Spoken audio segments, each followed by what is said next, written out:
Hey everybody, this is Jim at sp500chart.com. Markets are closed today on Monday, September 7th for Labor Day. I hope you realized that and weren't last night or yesterday afternoon going, hey, what's going on? Anyway, let's take a look at what happened last week. After I remind you that the website and the video are for educational purposes only, nothing stated at the site or in the video is intended to be used as investment advice. I can draw lines on charts, but you have to draw your own conclusions from your own research and make investment decisions that are suitable for your personal financial situation. I'm not a licensed financial professional. I'm just a guy who draws lines on charts. So let's take a look. Well, here we are. We were looking at that rising wedge coming into last week. Then we were looking at a smaller rising wedge that formed after we came up over, we broke out over rising resistance. And remember, all this while, just been warning you, rising resistance does not turn into support the same way descending resistance does when it is broken. So this line could not be counted on to provide us with support. And lo and behold, it was not. But the moral of last week, or not the moral, but the story was, I was going, what is going on here? This wedge says we should be breaking down. Instead, we break up. Then we break up over this pattern, and it was on Wednesday of last week. I said, guys, this cannot go on. This is a setup for a sell-off. And within about, how long is a trading day? Trading day is 7.5 hours. Is that right? 2.5? No, 6.5 hours. Can't do my math.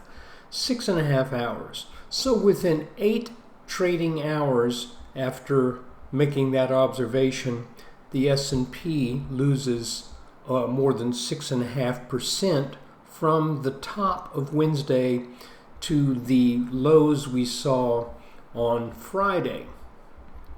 Now the question, of course, are we going to go down further? I think the chart would indicate we do. It does not necessarily tell us exactly how. We could have a nice rally. We could rally back up to 3,500, find this line, which now should be resistance. Okay, this is rising support broken. That becomes resistance. If it is descending support that's broken, it doesn't. Just the opposite of this line being rising resistance. Once broken out to the upside is not support. So, in a nutshell, if we look at last week, we say FOMO, fear of missing out, perhaps some panic short covering, and then once that was over, we started to see some significant selling pressure. What's interesting, however, and now we've got a new quandary. This market seems to always want to give us a quandary. And here is that dilemma. Do we look at what has happened here? And we broke out over this this short-term descending line of resistance. Do we look at this roughly 2 days of trading here from the middle of the day on the 2nd to in the afternoon where we broke out over this line? Do we look at that as a bull flag and say to ourselves, happy times are here again? Or do we look at this as a bearish trend and this is a bear flag? Do we do that? Well, that's a real good question. I think because of the size of this pattern back here, that we probably do prepare ourselves for more downside. I don't think we lose 6.5% and then just hightail it right on back up as if nothing at all really changed. I don't think that's what this rising wedge is telling us.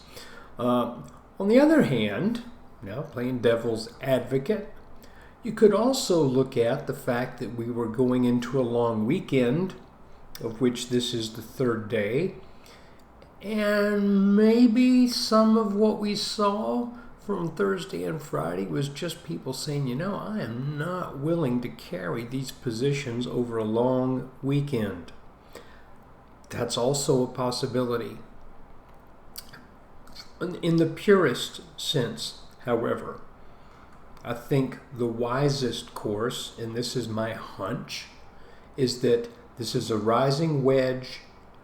We got that fear of missing out, breakout above resistance.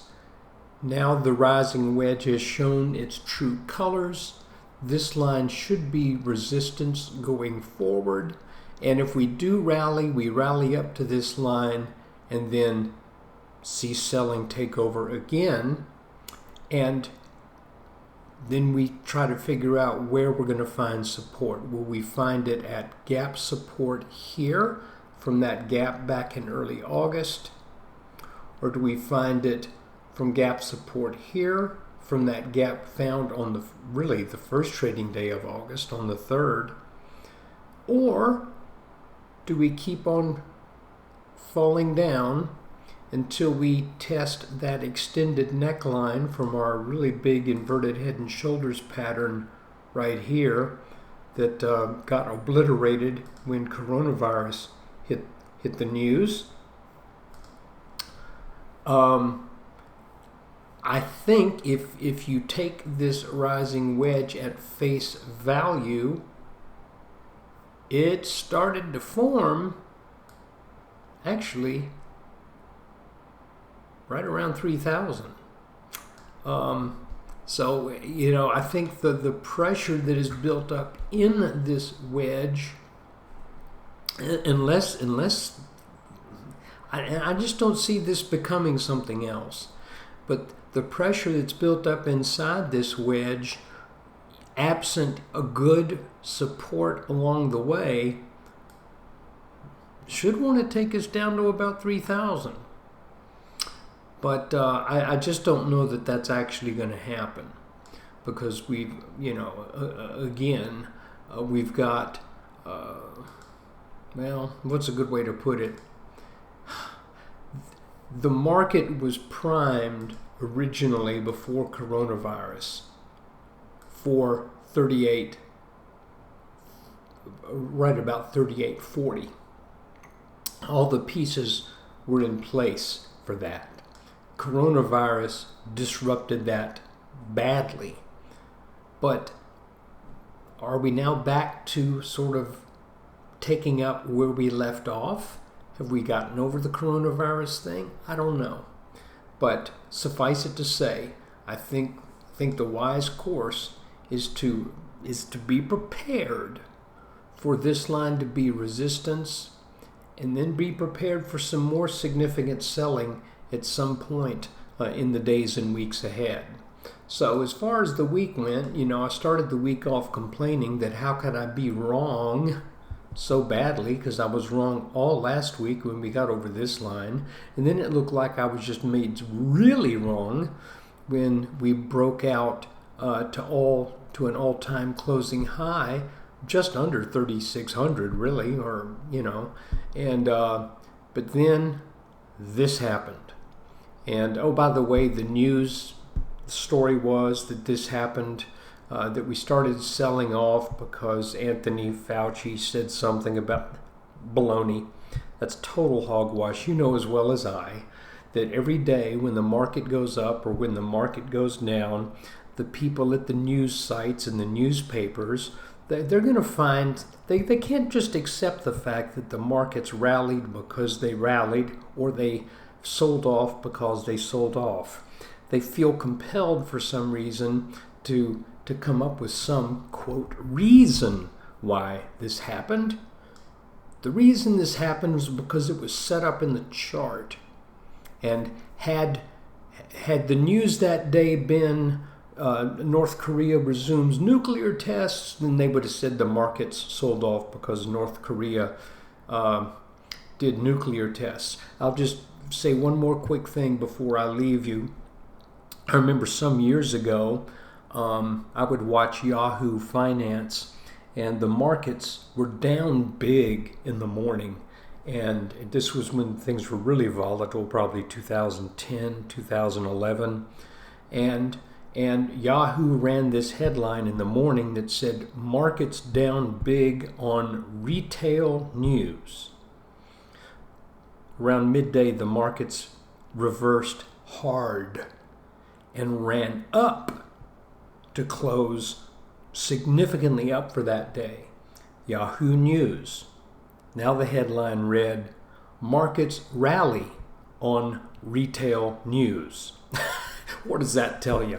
It tells you they can't just say they rallied or they fell. They have to pull some headline out to make it seem as if there was a reason for this other than people wanting to make money or people afraid of losing money.